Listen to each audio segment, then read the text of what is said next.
Welcome back to episode 20 of the Hardware Unboxed News Corner. Happy to say I'm feeling much better than last week, so no need for Steve to fill in for me this time. Anyway, there's a fair few interesting topics to get to in this one, so let's head straight into it. The first story is pretty damn funny if you ask me. Apple's new MacBook Pros have been found to throttle significantly under full load, with the weak cooler in their slim bodies getting completely overwhelmed by Intel's latest 6-core Coffee Lake processors for laptops.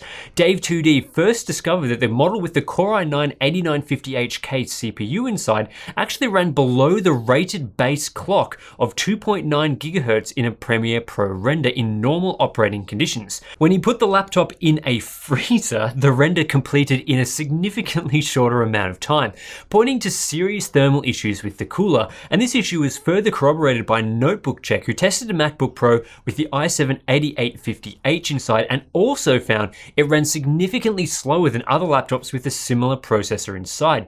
In fact, Notebook Check said that the new model with the 6-core processor inside was only 13% faster than the old model with the quad-core i7-7700HQ inside, at least in the Cinebench R15 test.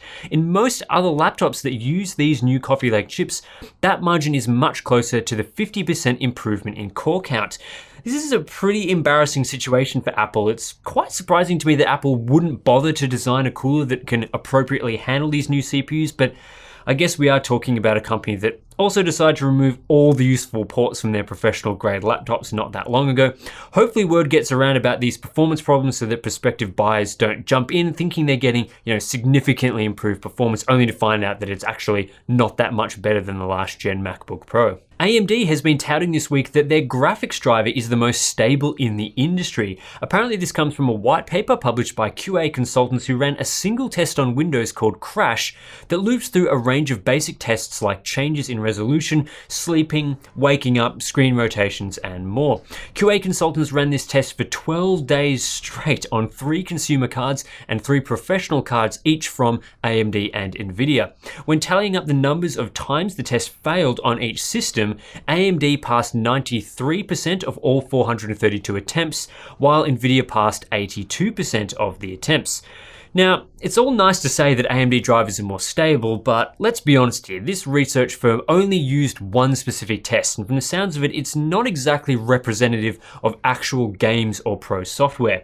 Just based on the gaming rigs I've owned and used, it's far more likely you'll get a driver crash in a game than when doing something like changing a resolution or modifying some color settings. And the tests from QA consultants don't really tell us anything about how stable each vendor's drivers are in games. So this might be a good PR win for AMD, but I don't think the report is really telling us anything useful about the stability of AMD and Nvidia drivers in common usage scenarios.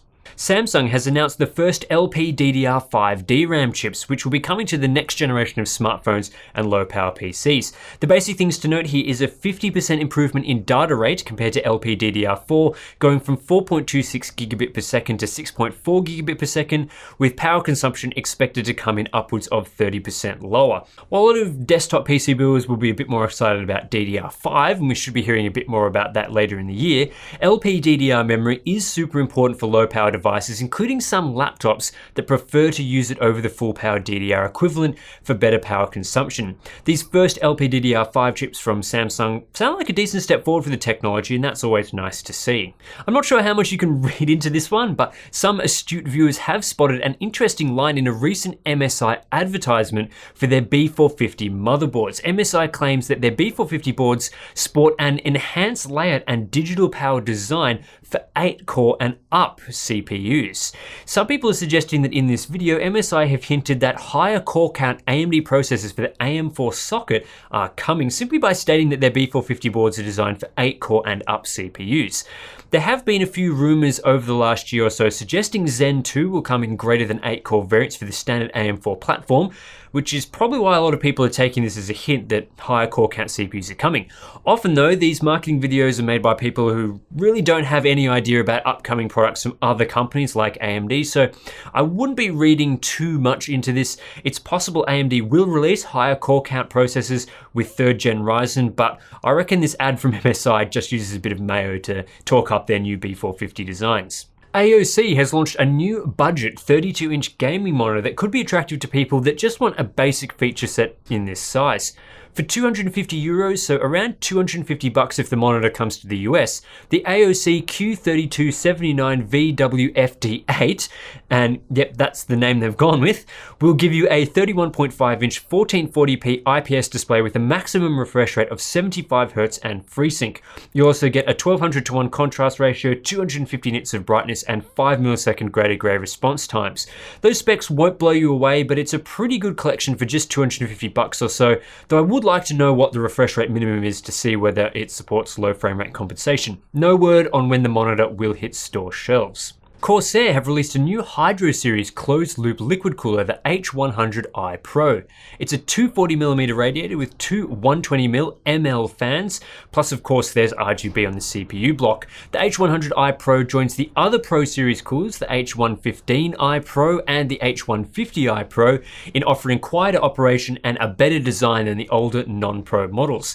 The H100i Pro is now on sale for $120 US, so about $10 cheaper than you can currently purchase the H115i Pro 4, and it's a similar price to the H100i V2 that it's replacing.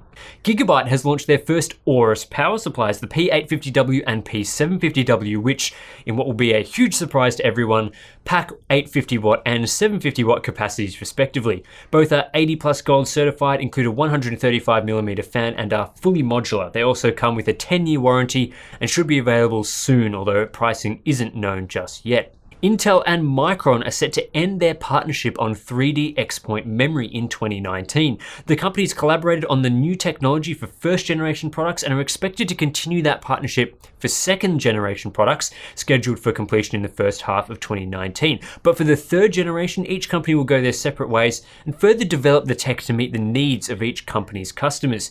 If you're not familiar with 3D XPoint, it's the memory technology branded as Optane by Intel and Quant-X by Micron, although Micron hasn't released their products yet. The memory is manufactured at the Intel Micron Flash Technologies fab in Utah, and both Intel and Micron take a 50% share of the memory produced there. While Intel and Micron won't be collaborating on 3rd Gen XPoint, it will still be manufactured in the IMFT fab. Final news topic of the week, Ubisoft has revealed in their latest financials that PC games have actually outsold Xbox games.